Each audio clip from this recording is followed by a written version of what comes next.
Hey, folks, welcome back to the Codex Stations interviews. I'm your host today, Sal, this lab guy.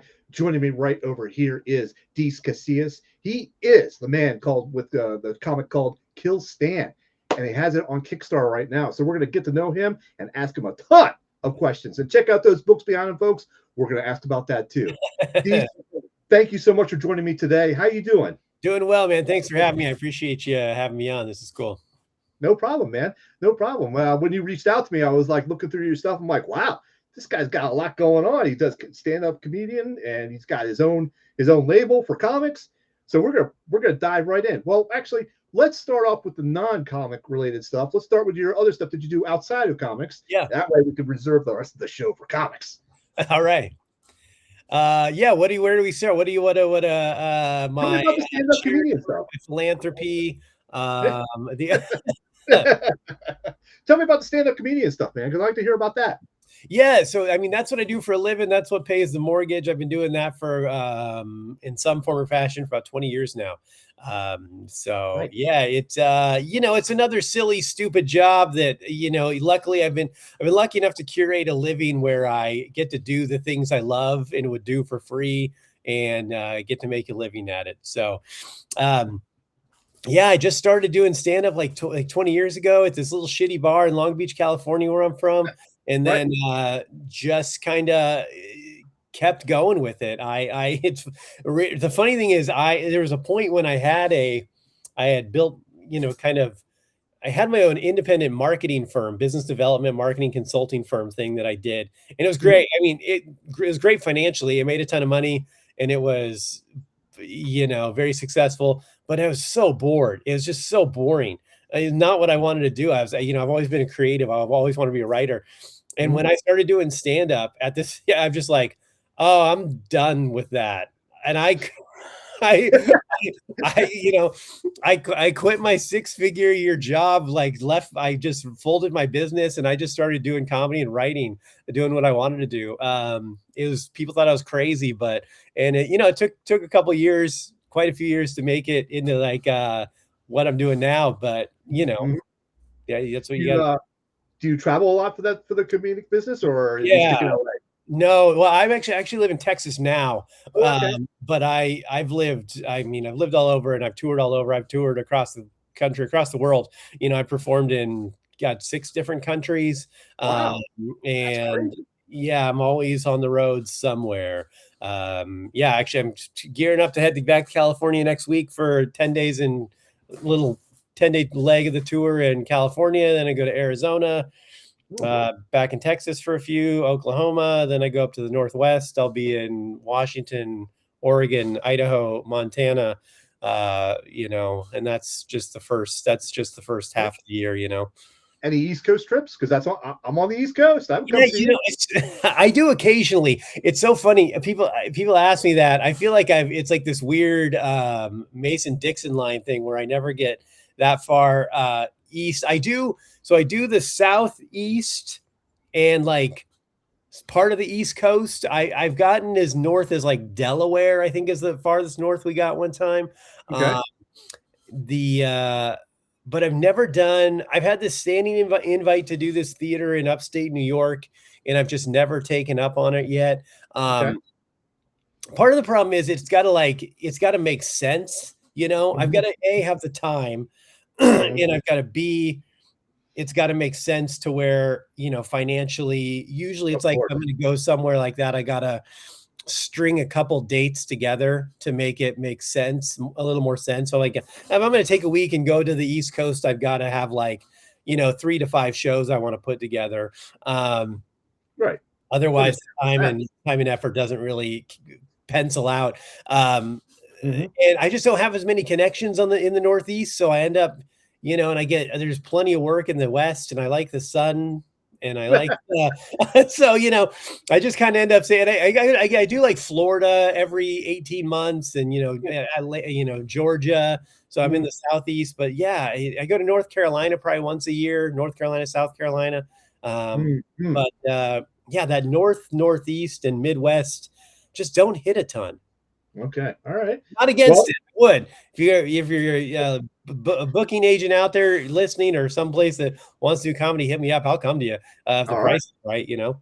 Yeah, very good. I'm in Maryland, so if you ever Okay, in yeah, that yeah. area, so I did some stuff in DC a couple years ago.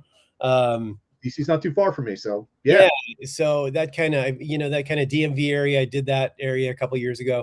But I just haven't been back. So, Okay, but no worries. it was All right. great. I loved it. You haven't had a chance. So, Okay, understandable, understandable.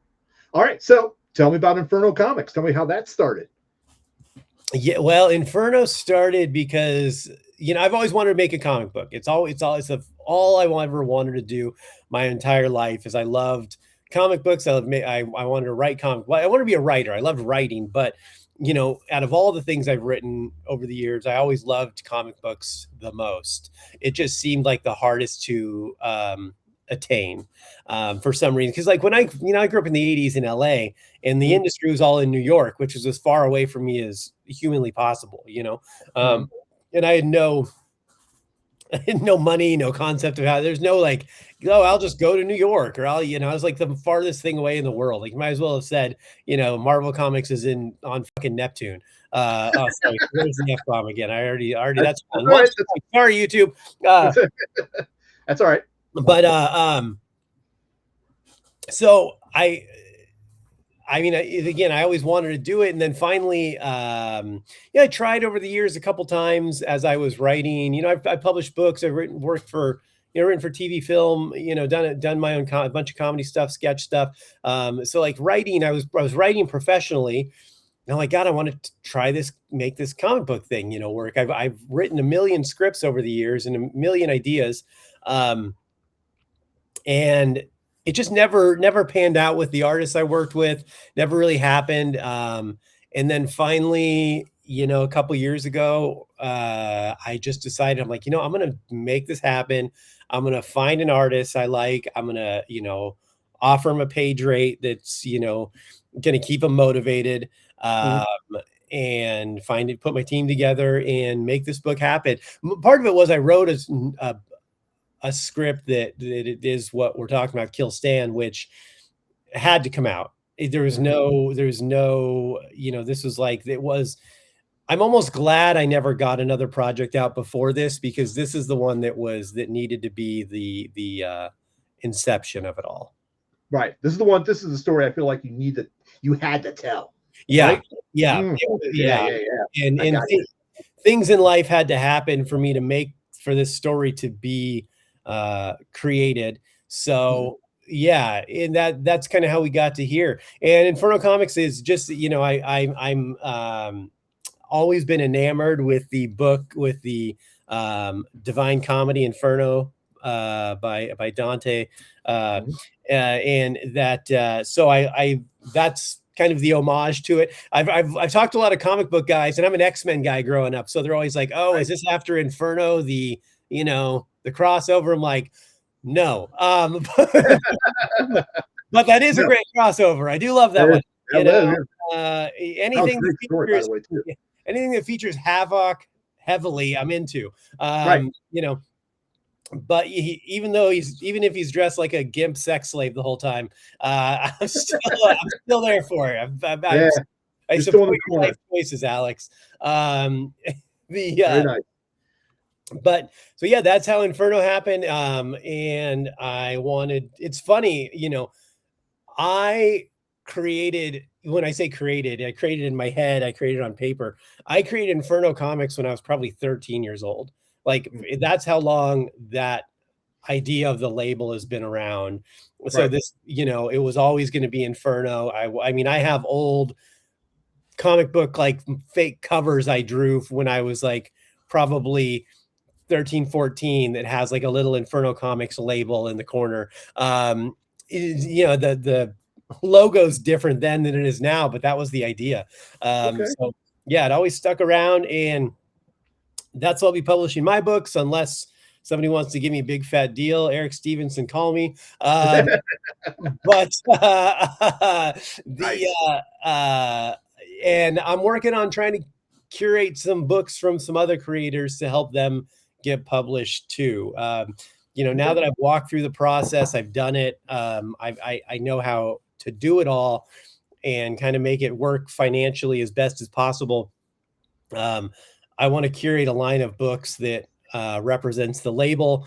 I'm kind of specific. It's kind of tough. I'm not really taking submissions. I'm more looking, kind of passively looking. And when I see something, I would say, like, do you remember a couple of years ago when there's a big thing in the Senate? There were like those big hearings about pornography, and they were trying to define pornography.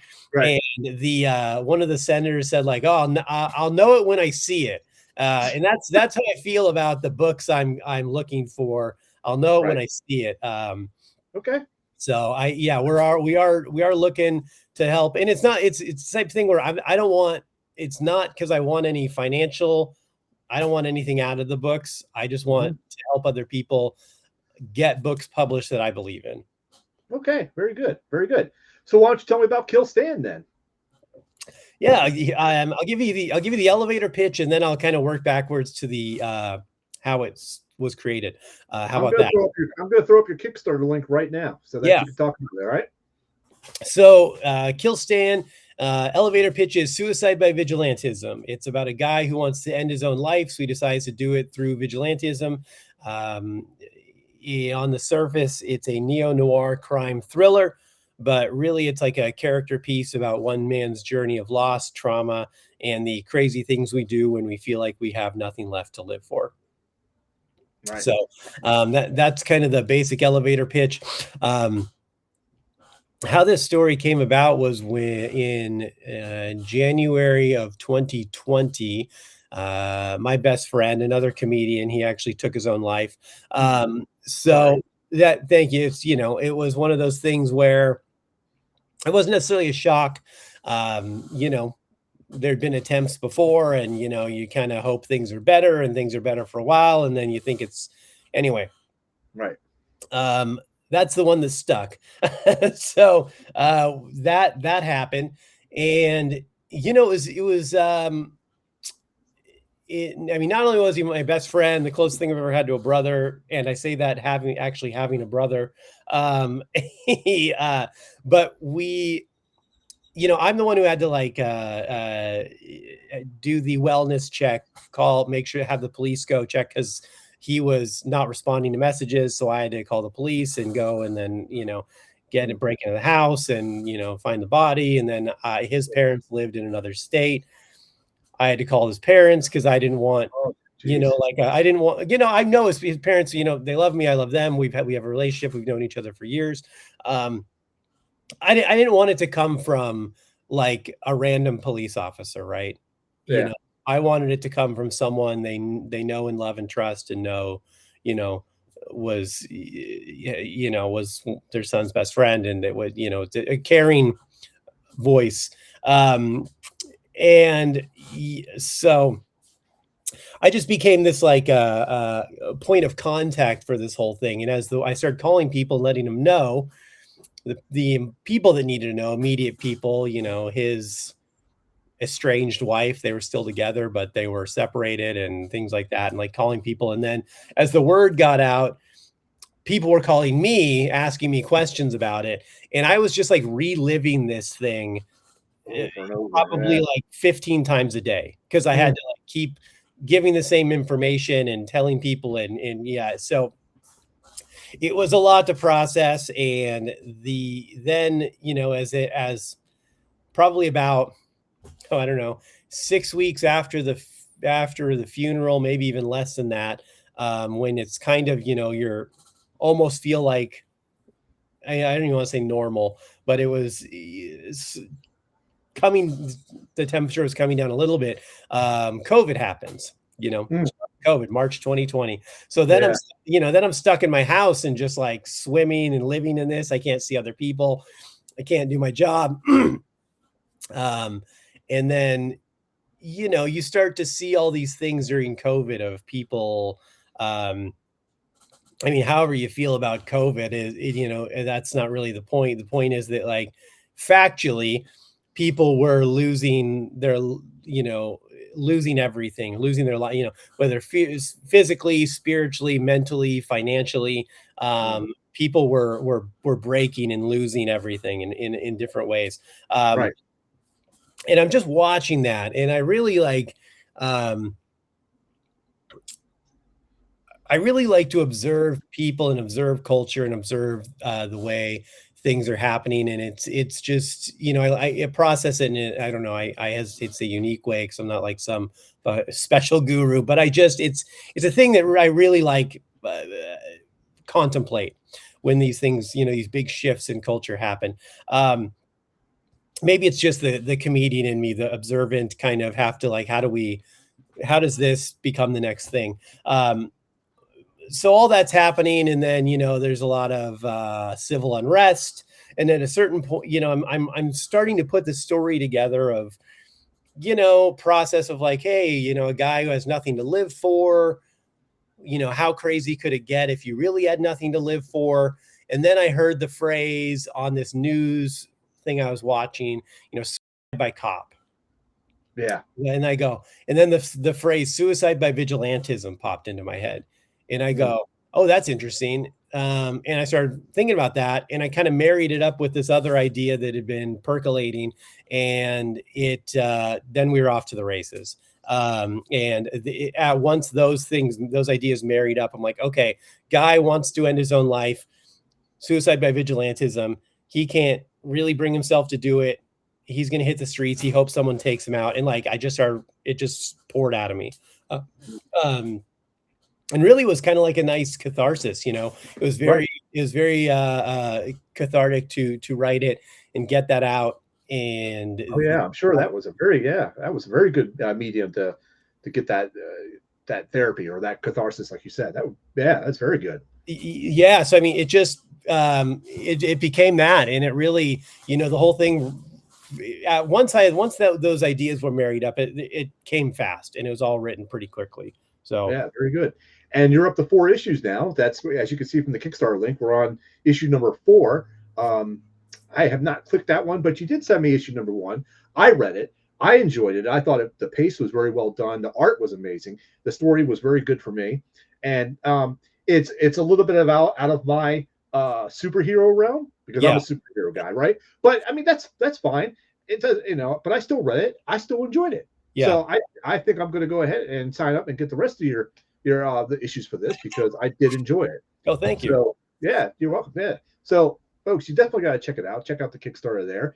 And so let's go ahead and dive into like the you know, you already gave me a whole good intro for this.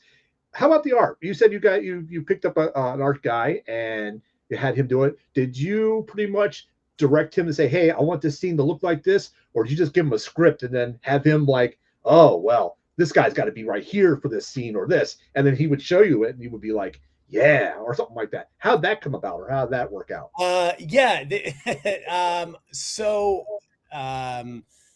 And this is not a comparison of my writing ability. This is just a comparison of the way someone writes a script. I definitely write a script more like Alan Moore than Stan Lee. Okay. Meaning, you know, you as a comic book, I'm sure you know what that means. You know, Stan Lee is going to tell you what Alan Moore is going to tell you which way the wind was blowing and the temperature and what birds were in season that time, and if there was pollen in the air. Like I'm very specific. You know, I don't leave a lot up to the imagination for the artist, to be honest. And, you know, maybe that's some writers don't like that because they think the artist needs room to play. My artist and I do have a relationship where, you know, he gives me suggestions at times. He said, hey, what if we did this? And sometimes it's great. And sometimes I'm like, yeah, let's add that. You know, and then sometimes it's, no, I need it to be like this. And part of that is that I'm really into film, and I you know, have worked on some films, whether production, writing, behind the camera. I've the 5 C's of filmmaking is a book I love, which kind of tells you about how, you know, these things, you know, like how to make a film, basically the basics that they create the building blocks for making film. and I'm a huge like Stanley Kubrick fan, and like really like meaty directors that do very interesting work. And I've tried to apply a lot of that to the comic book. Okay. So the way the comic books is set up is, I want it to have a certain pace. The each page is set up a certain way with certain panels, size, the pacing, direction, the way things are going. Like it's really meant to move like a film. Which luckily, a lot of people who read it, that one of the things I hear the most is that it feels like a movie, or it feels cinematic. So it is working, which is great. Thank you, everyone. I'm glad that's like translating. So, it's very specific. I actually do a lot of like breakdowns, even like rough breakdowns, thumbnails, and stuff like that for him at times. Okay. Not as much anymore as we move forward, because he's getting, he's really great and intuitive. So he's gotten, after the first couple issues, he kind of knows what I'm looking for. We've got a good synergy going. Very good. Very good. I've actually seen that go both ways from a lot of interviews that we've done here at the station. It goes some ways. Sometimes the writer just says, "Here you go. Here's the story. Give me some art," and they draw it up, and then they're like, "Yay or nay" to what's going on. Yeah. And then I've had the very opposite, where they're like, "Oh, this has got to be specifically this. Yep. It's got to be like this," and they find an artist that does it, and everything's good to go. Yeah. So when I was reading this, the issue 1, I really felt it had a Quentin Tarantino vibe to it. Like you started right off with like, I'm not going to spoil it. So I'm not going to spoil it. So you start right off with like an incident. All right. And then all of a sudden you're backtracking through how he got to that incident. Right. It was definitely Quentin Tarantino to me. And, so go ahead. Yeah. And I like that. So that was a great twist whenever I watch any of his films. So it was pretty cool. Yeah, I want, for me, it's like, it's the hook. You gotta, and it's okay. The first 5 pages are online everywhere. So okay. We open with him on a hospital gurney, getting wheeled in, after bloody, beaten, on his deathbed, essentially. Right. And then kind of start unwinding from there. And the idea is that like, I needed it's so easy to lose people these days, right? In any medium, when if you don't like grab someone right away, there's so much coming in, so much other content available, that it is so easy for someone to be like, nah, and like walk away, right? So that's part of the pacing I wanted in this book, is especially writing the first issue. But overall, the theme of the book is I want the word relentless was my theme for the first issue, meaning I never wanted a moment of pause. I never wanted a moment to give the reader a break. I didn't want to give anyone a chance to be like, to even get a little, like, I mean, real people, when they read it, have said they're almost like I stopped reading it and I realized I was holding my breath, because it's just like, it just keeps coming at you. Right. It was relentless. That was actually a good way to describe it. It was relentless. Yeah. Each page was like, oh my God. Oh crap. That type situation. So yeah, definitely relentless was it. And you're absolutely right about the hook. If you don't hook people in, or you give them that break, there's that chance where they just close the book, and then then they're done. It could be for any reason. Maybe they liked it, but they had to stop, and they felt like that was a good stopping point. You never know. You never know. But you're right. You got to get that hook, and you got to keep them going. Yeah. So I mean, exactly. It's like, we open up page 2. He's on the gurney. He's I'm gonna, that's me. I'm gonna die tonight, just as I planned. And like, then we start to unwind from there, and you're like, what? So that's the way to grab him. And then we start to rewind, and then we'll go back to the start, and then chip our way back forward. I like how you said, like, I'm not that person. I'm not the doctor. Or else my mom and dad would have been proud of that. I'm not that person. I'm not the nurse. So that's me right there on the gurney. Yeah. Good stuff, man. Like I said, I really did enjoy the issue, and it's enough to make me want to buy the other issues you got going in your Kickstarter. Thank so you. have you gotten to your goal on the issue 4 yet? Or because I saw on issue 1 you nailed that. I mean, I could bring that up for you on the screen if you want. Yeah, if you want, we could go through it. It shows some of the pages that we're talking about if you want. We've got to preview the first 5 pages there. But yeah, so we've done, we haven't launched number 4 yet. Number 4 goes live around the start of April. Okay. So it's kind of a little bit of movement on that right now, just because I want to make, what I like to do is I like to know that the book is going to be done and ready for print around the same time the Kickstarter ends. Okay. So I like to time it so we're, not like the Kickstarter ends and then we still have months until this thing goes. So, yeah, so that you can follow the Kickstarter for number 4, the pre-launch page. Please do if you're listening. It helps a lot when the Kickstarter launches. Helps us get up in the algorithm higher. And so here's some of the artwork. That's just amazing. It's good stuff. Yeah, thank you. Yeah, this is really good. And the problem with sometimes with comics that I feel is that some of the comic pages get too cartoony, and it doesn't feel like a story to me. It feels like something, younger it was meant for a younger reader. Right. This has definitely got that gritty, real feeling to me that would attract my attention and keep me in the loop on. Yeah, I mean, luckily, my artist Felipe Sobriera is very great at detail. He's very great at expressions. He's very great at making characters look different, not that kind of same face that you see on a lot of artists. Right. And then my colorist, Jimmy G, we, I was very specific about the way this book was colored also. The texture, the depth, the tone, saturation, the way we use just all reds on like the defibrillator or the heart monitor. Like I really wanted, color to be specific. Again, this kind of goes back to the film aspect, how important color is in film or how you can use it.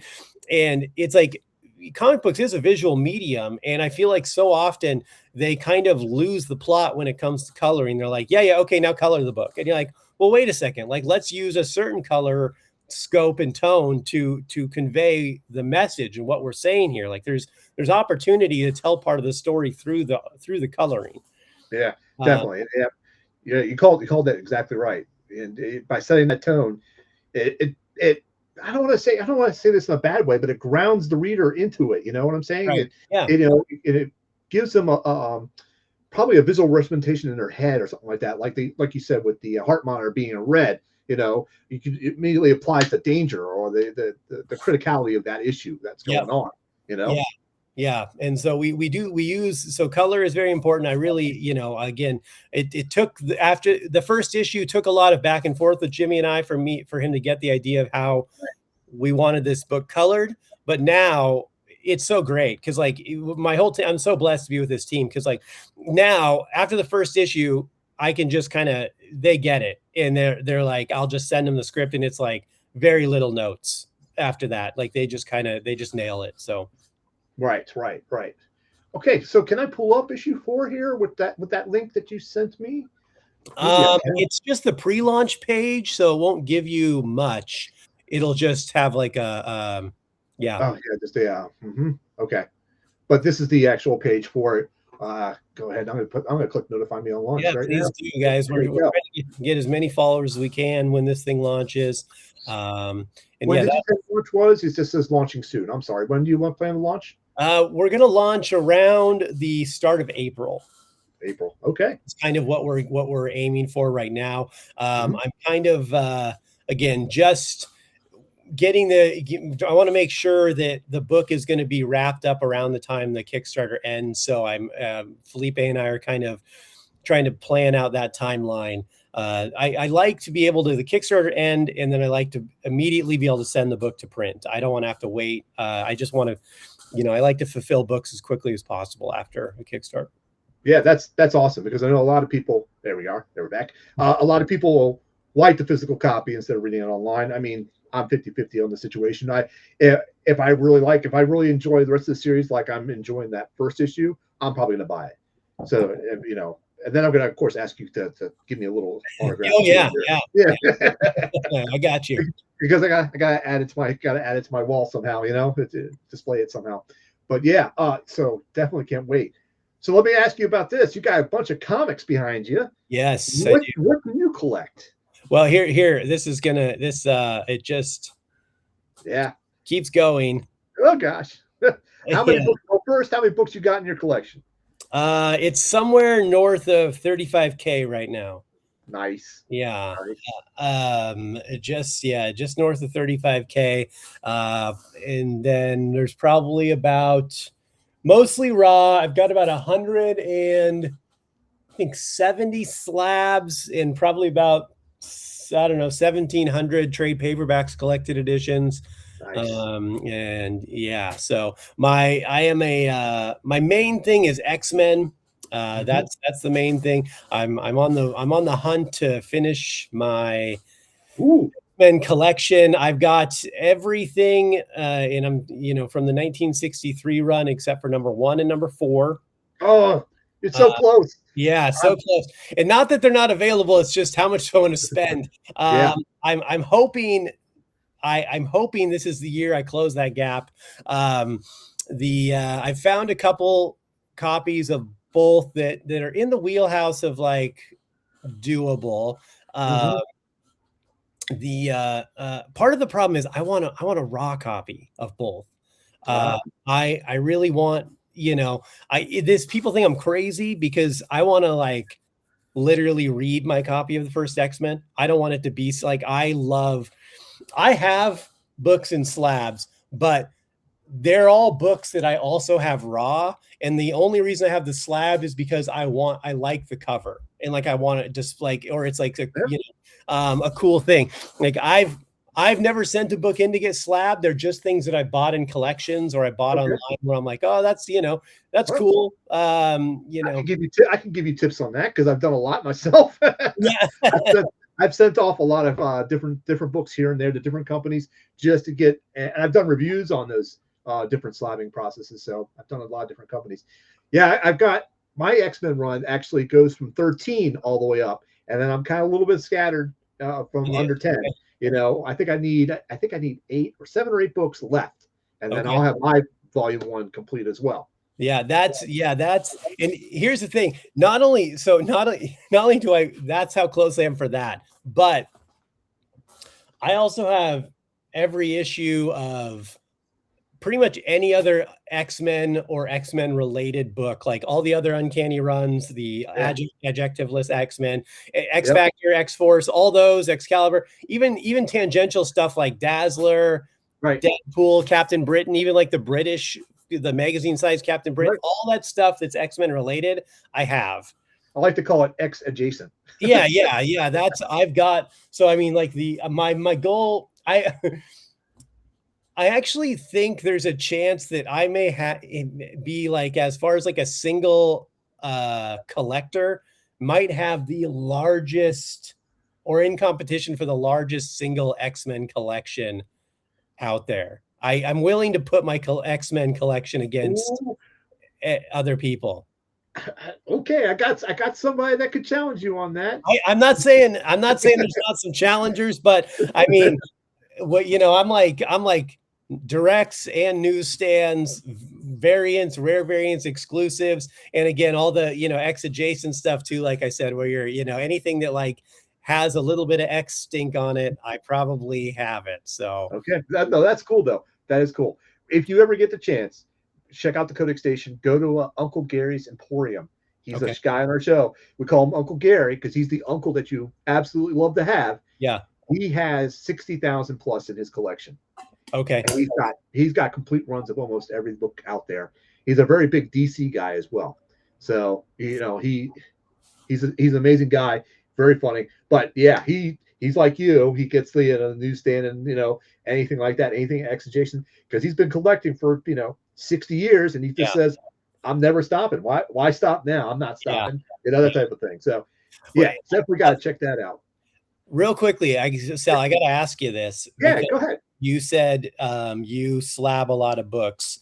I do. Obviously, that it's in the name. What is, in your opinion, because like I've sent books into slab to sell, not for me, but to sell. And I've slabbed copies of Kill Stan that we put on Kickstarters and stuff like that. And I've used multiple companies, and there's a lot of opinions about the different companies. Are you at liberty to discuss your official stance on CBCS versus CGC? Yeah, absolutely. And tangential ones. I mean, there's PGX, there's PSA, there's ESG or whatever the hell that other one is. EGS. Yeah, so yeah, I can discuss that with you. It might turn into a whole nother episode if you really want to get in depth. But okay, so I'm going to come out right and to say it. CGC is the best book for resale value. Okay, Right.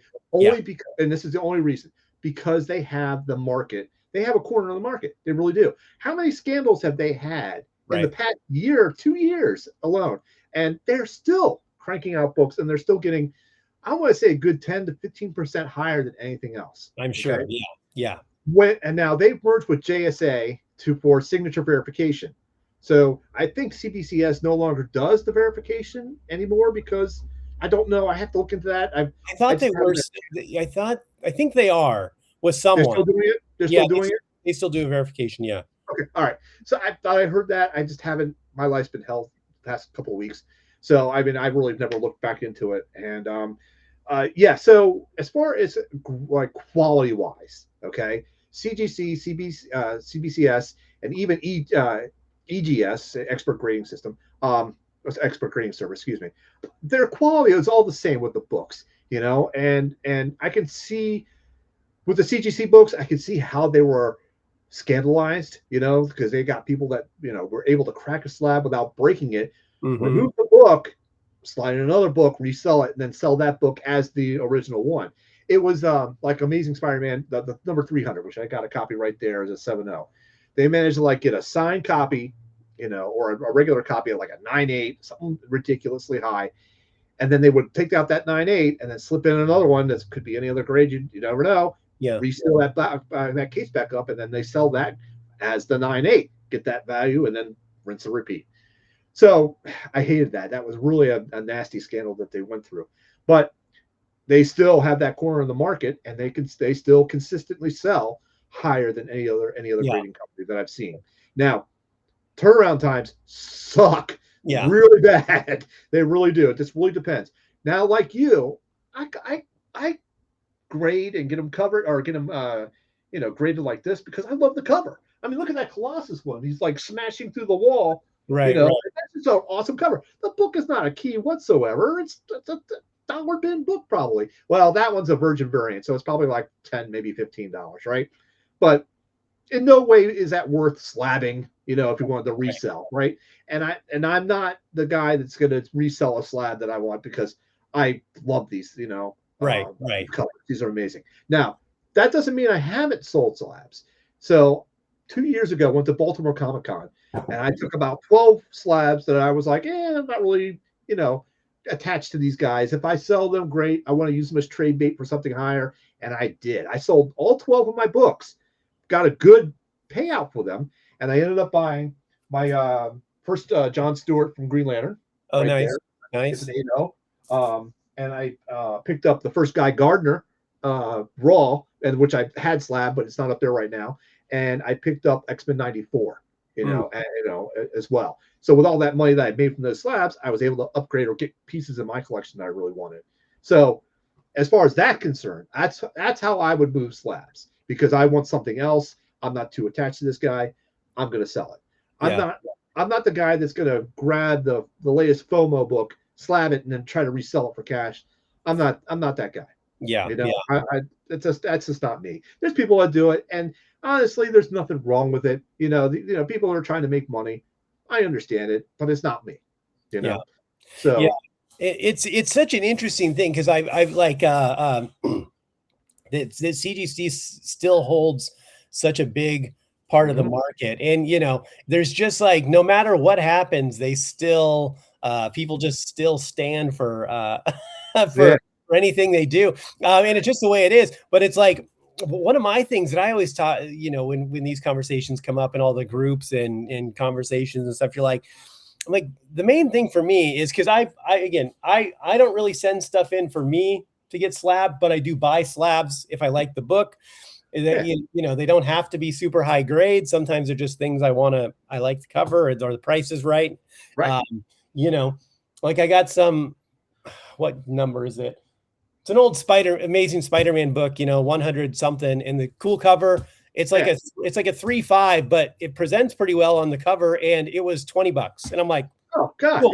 Yeah, fine. Let's go. Sold, why not? But the funny thing is, I mean, I've got books that I look at and I'm like, it's graded by CGC and it's like a 9.6, and I'm looking at it and I'm counting the spine ticks and the color, and I'm like, this is no way this is a 9.6, and part of the problem is, especially when you have multiple companies doing this, is that there's no like universal governing body, right? That decides what things are. Each company has different regulations and different tolerance rates, and then people are flawed.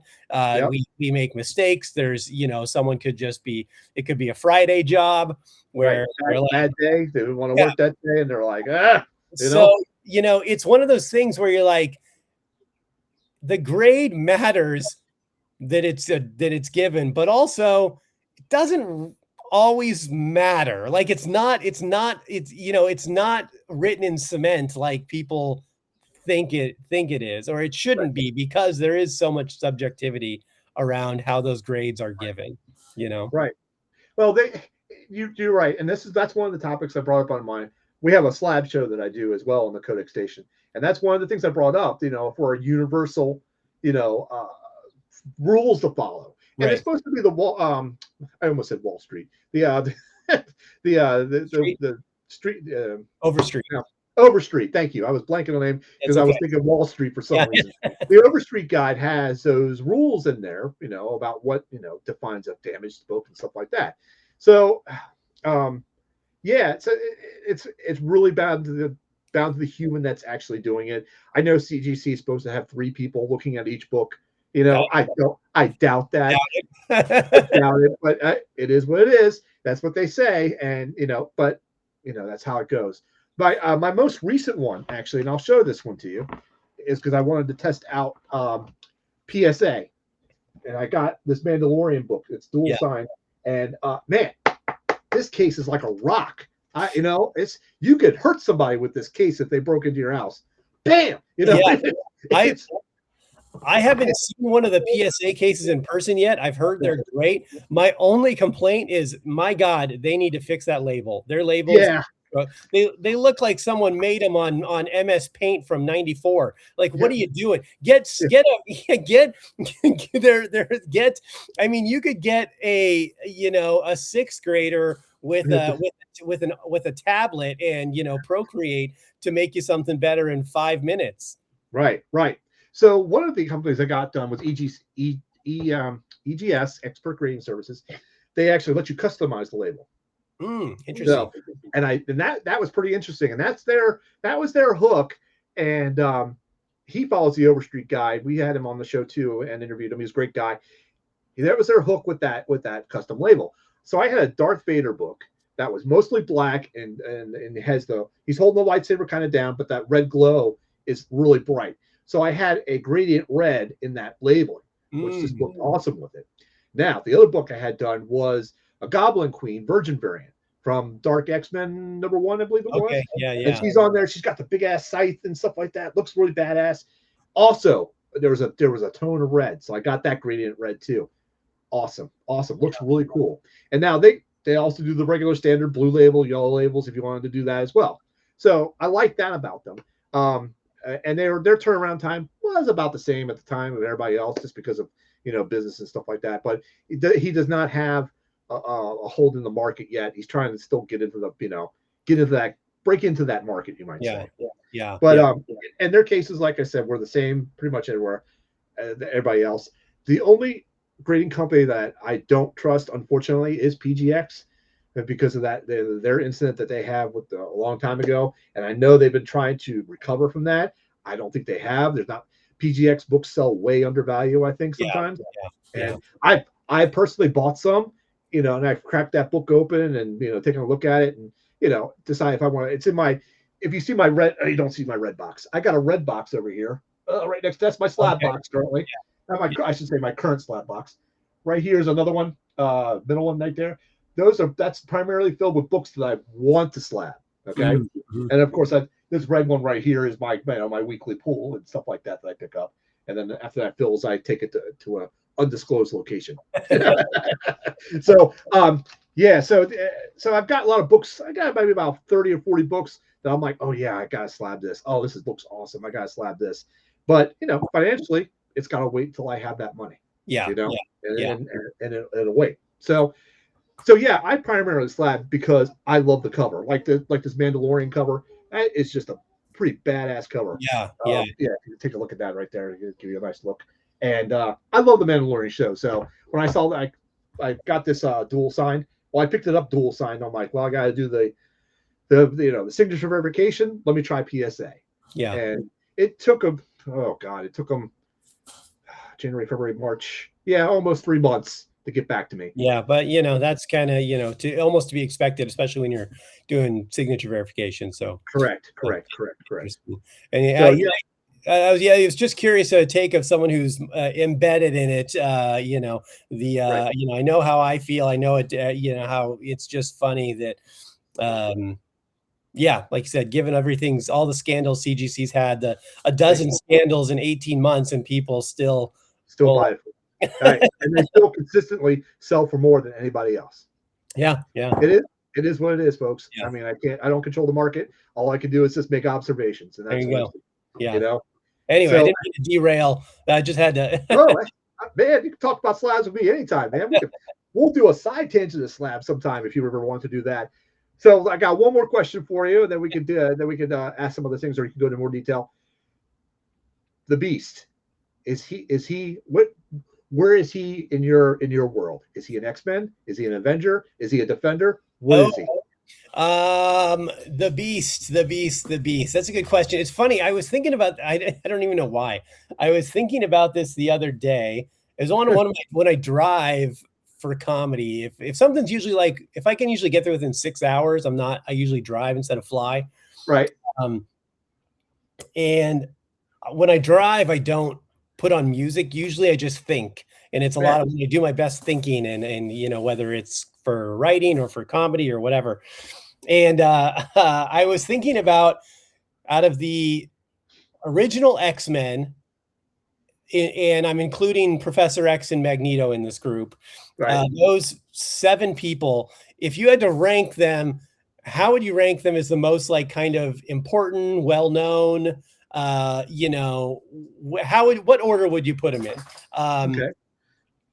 And I started, and it actually was more of a challenging question when I started thinking about it. Because I first think about it, I'm like, oh, that's easy. And then I started thinking about it, I'm like, ooh, that isn't easy. And I'm like, I go, I think Magneto's number 1, honestly. I think Magneto takes the number 1 spot. And then, honestly, I think Phoenix may take the number 2 spot. And then... Okay, all right. Then you're talking about Phoenix later down the road, though. Well, I mean that character as a whole, not from that first issue, but like they're from the in the Marvel canon, the whole so like maybe Cyclops is number 2, maybe Phoenix is number 2. That one's hard, but I think Magneto takes the number 1. And then I'm like, so maybe like Cyclops or Phoenix are tied for 2, 3, then Professor X. And then I'm like, so now you've got Angel, Beast, and Iceman. Like, where do these people fall? And it is interesting because, you know, Beast has like technically has more of like this diverse, long, richer history. He's been a Defender. He's been an Avenger. He's been in X-Men. He's been, you know, X Factor. Uh, Angel and Iceman were champions, but you know that was only 14 issues. Right. It's, but I think Beast is still lower.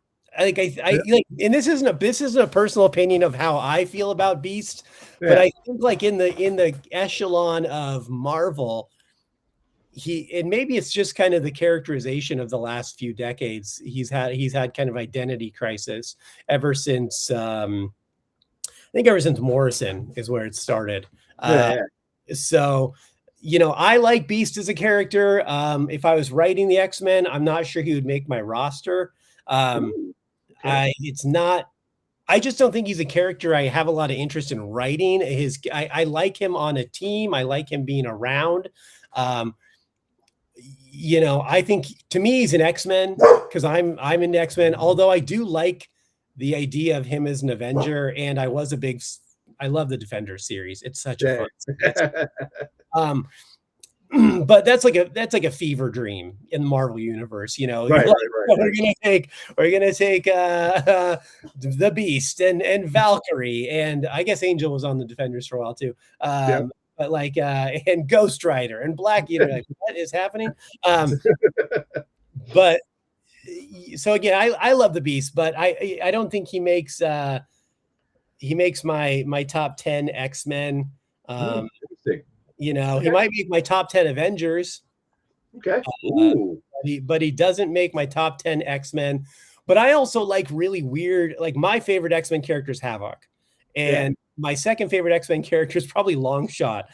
So like I love really weird D-list characters when it comes to the X-Men. They were always the most interesting to me. So yeah, that's where I'm at with Hank McCoy. I'm glad he's around. I'm glad he's not a super villain like he was in Krakoa. Oh, I hate him as Dark Beast. But he's a very important character. I don't think he gets his due, but he's not making my roster if I write the X-Men. Okay, very good. We have an ongoing joke on the station between Uncle Gary and myself. We even did a top 10 reasons why Beast is an Avenger and why he's an X-Men. And I'll admit to you right now, Gary destroyed me. You know, he did. On the X-Men, he was on the X-Men side, or he was on the Avengers side? He was on the Avengers side. I was on the X-Men side. Interesting. Okay? So it was a pretty bad beatdown. But don't tell me that. I'd love to get in on that because I as much as I like him as an Avenger, he seems like a goodwill ambassador on the Avengers as opposed to where he should be. But yeah. I will say, you know, him and Simon Williams, that buddy, that like I did like that. I do like that. Like, dope smoking hippie buddy combo. That was great. Party animals, and that was the point he killed me on when Beast and him went on like a 4-day bender where it was just, you know, women, you know, left and right, you know.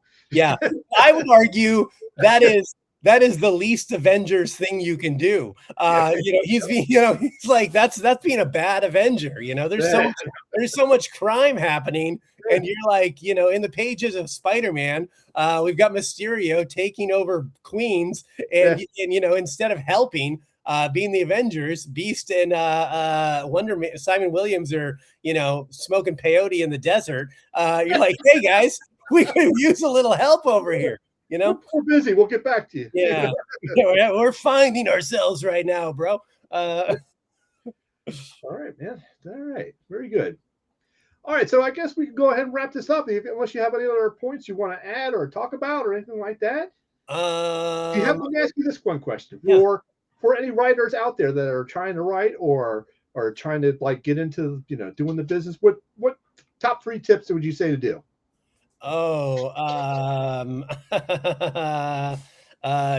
Get a drinking problem.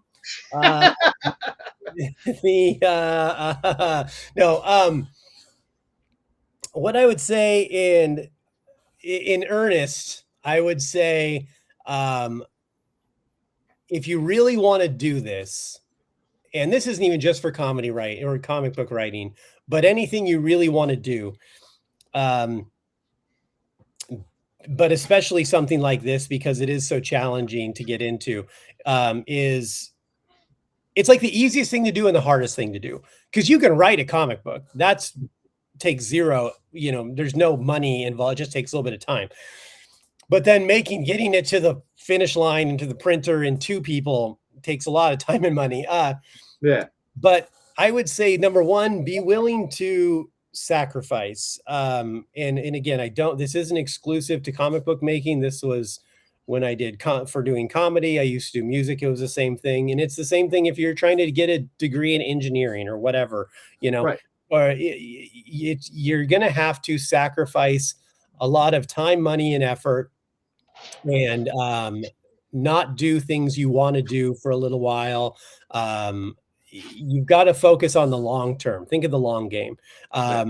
And you're never going to do the thing you want to do unless you put all your effort into doing it. And it means not getting to do some of the other fun stuff you want to do sometimes. Right. That sucks, but it sucks for a limited amount of time. And then you get to do what you want to do for the rest of your life, but you have to get through that suck period. So be willing to do that. If you're not willing to do that, don't start. Because you're just going to frustrate yourself. You're going to float in this ambiguity, and it's going to be, you're wasting your time. So unless you're willing to wholly commit to whatever it is you want to do, don't start. No, it's a good, fair point. It's a fair point. That's the number one thing I would say. But take that in the spirit is intended, which means I'm not telling you to not start. I'm telling you to sacrifice and start and sacrifice and do it, because you can, and it's worth it. But just understand what you're getting into ahead of time. And, there's ups and downs, ebbs and flows. You'll have times where you're set back and, you're not doing as much as you want to, and you feel a little down, but you just got to keep riding those waves. Number two, I would say that was 1 point. Number two, write for you, don't write for the algorithm. And what I mean by that is it's very easy, especially in today's clickbait, social media engagement. Everything is, how is this tracking? How many clicks and likes and followers?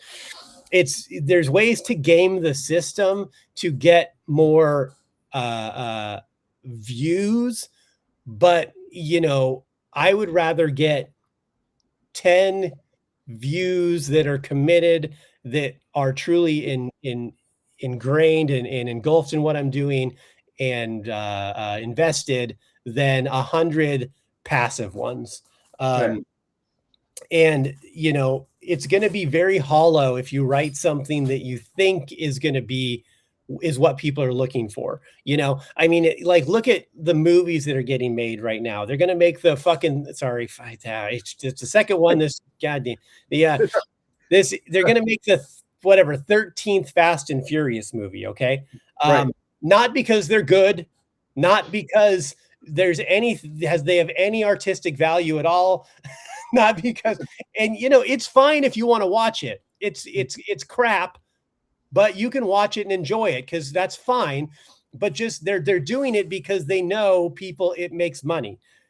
People come to see it, but there's nothing. It's hollow. It's just two dogs in an overcoat. There's nothing. It's not real. So make something that you love, that's something you want to read, that's important to you, and then don't tell people tell people why you love it, and that will attract the people who that organically want that real art. Is that making sense? No, it makes perfect sense. Yeah, it makes perfect sense. So write what you love, write what and write your passion, and if you truly put yourself in it, other people will buy in. be attracted to that. And third tip, I don't know, find a way to lie on your taxes. It's pretty easy. That's Wow. that's the third tip. Follow me for more advice on how to undermine your corrupt government. There you go. There you go. All right, folks. We're going to go ahead and wrap this one up. Thanks, Deece, for joining me today. I really appreciate you doing this and telling us all about your book here.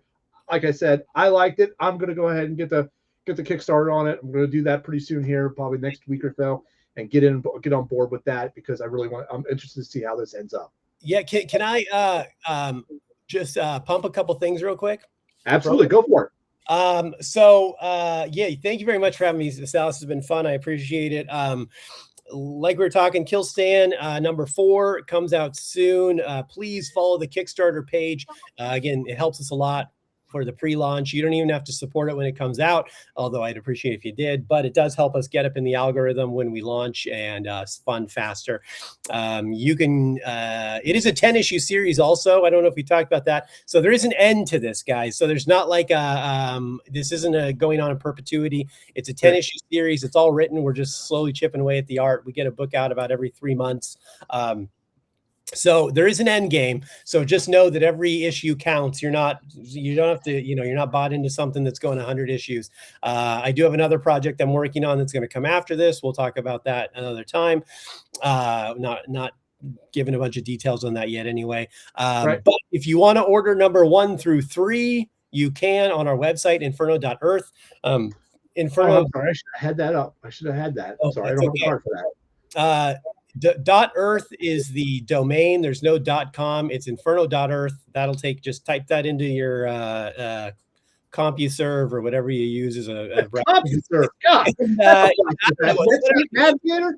I don't know what the kids are using. Ask Jeeves it. I don't know. So type that in and you'll get to our website. We have a shop. You can buy, we've got multiple covers for all the books. You can buy hard copies, digital copies. We ship them all out. We do combined shipping. And also, but you can, you can do, there's catch-up. There'll be catch-up tiers on the Kickstarter to get all the books too. Follow us on inferno.earth on Instagram also. That's where we're most active. If you DM me, I'm the guy who answers, so I'm happy to answer. I try to post something every day. We do a lot of interactive content. I don't know. It's just, I want to be like a comic book community, not just, hey, buy this comic book. I do. I post stuff like every Monday. I post my pick of the week for New Comic Book Day. So the thing I'm looking forward to the most that's coming out that week. So to give people an idea, I just want people to know that I'm not just a creator. I'm a comic book fan first. I love comics. So these are the things I'm reading, and I try to feature things. Then on Wednesdays, which is usually New Comic Book Day in the industry, I do a thing called Old Comic Book Day, where I take an old comic book out of my collection and I do a little review on it, why I loved it, why it was important to me, why I think you should read it. So there's other stuff than just, hey, Kill Stan, buy this. But check it out. If you're into comedy, you can go to Deece.comedy on Instagram, follow me, or follow me on Deece Comedy is my website. DeeceComedy.com is the website. Touring everywhere across the country.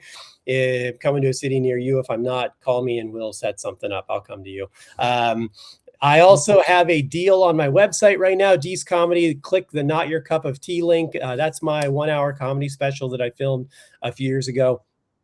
We're offering it. If you want to get the special, it's donation only right now. So you can pay whatever you want and we'll send you the full 1-hour digital download, 4K of the 1-hour special.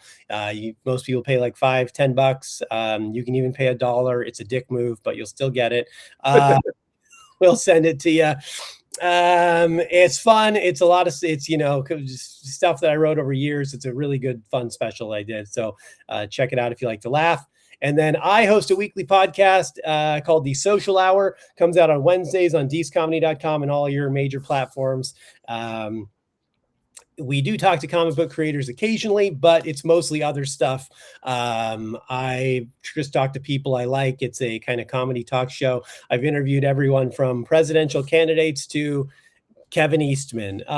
So, you know, it's a large swath of and everything in between. So come check it out. It's a fun show. And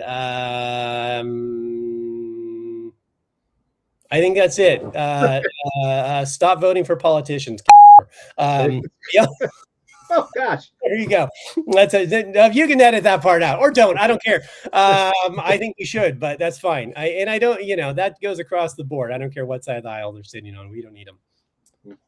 All right, folks, ladies and gentlemen, I will have all those links that he just said down in the description, and I'll maybe put up some little, things that you'll see here in the video while he was talking about it, because he didn't give me all this information until just now. Sorry. So, I can send prep work, man, prep work. You got to prep it. Come on.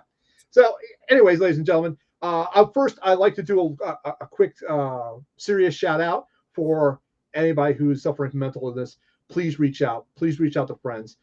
Do not think you're going out alone, because what you told me really, it's a very important thing to reach out to people and make sure, that they're doing okay. But if you're hurting, trust me, you are not alone.